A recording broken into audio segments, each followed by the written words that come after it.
So now let me demonstrate.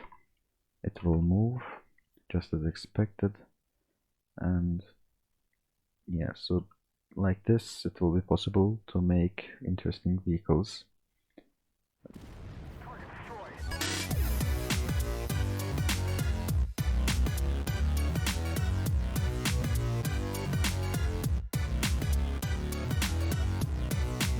Hello, in this video I'll be showing a vehicle making system inspired from Crossout that I'm working on in Unity.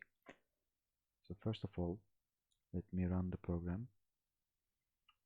Here you can see that there's a cube 1 by 1 by 1, and each face has this orange slot, as I called it. So these slots can attach to other slots and you can create things like that. So this is a 4 by 1 by 4 block, and I can select these two slots here, like this, and if I click the middle mouse button they will connect into each other, and I can add many other blocks and just connect them. So like this, the aim is to make a vehicle obviously, and for that we have these tires. So I will quickly make a vehicle. It will be very simple, but for now I'll be working simple, then I will elaborate. So we have two types of tires. The first one is the steering wheel. We can steer these ones. It's also possible to rotate blocks.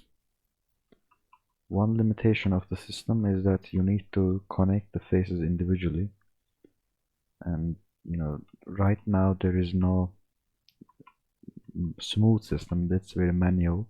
You need to click a lot. It's a bit hard to use, but it's fine. So now let me demonstrate. It will move just as expected, and yeah, so like this it will be possible to make interesting vehicles. Let me just explain the code very briefly. So each building piece is one of those blocks. They have their faces. On each face they have these slots based on their dimensions, how many there will be. It's determined. Then we have a bank of all the required prefabs or materials or whatnot. Then we have the slots. Each slot has its own location and direction, and it has its parent and the slot it is connected to. It has its materials, and yeah, so it has it can be rotated. Then player controller is a bit more complicated. There's movement and rotation of the character, that's basic. Then we have a raycast system to select the slots and combine them in slot operations. So here we really combine them. We check if they're on the opposite sides, and through some other these controls, they are a bit wonky to say, but nevertheless it works right now.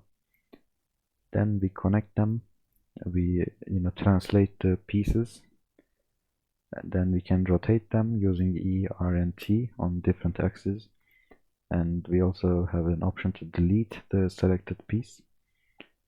Then we call all the functions in the update function, and yeah, then we have the vehicle where we can give a steering input and power input, which will control the wheel, which will control the wheel collider, change its motor torque and brake and steer it.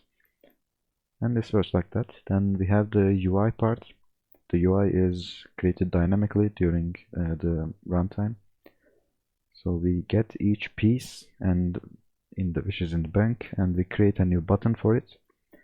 Then we add a listener to its on-click event, and the listener is a delegate. It calls the piece button clicked function, which in turn calls instantiate piece function to create the piece. So this is how it works. I'll be working on it and improving and posting the next devblog.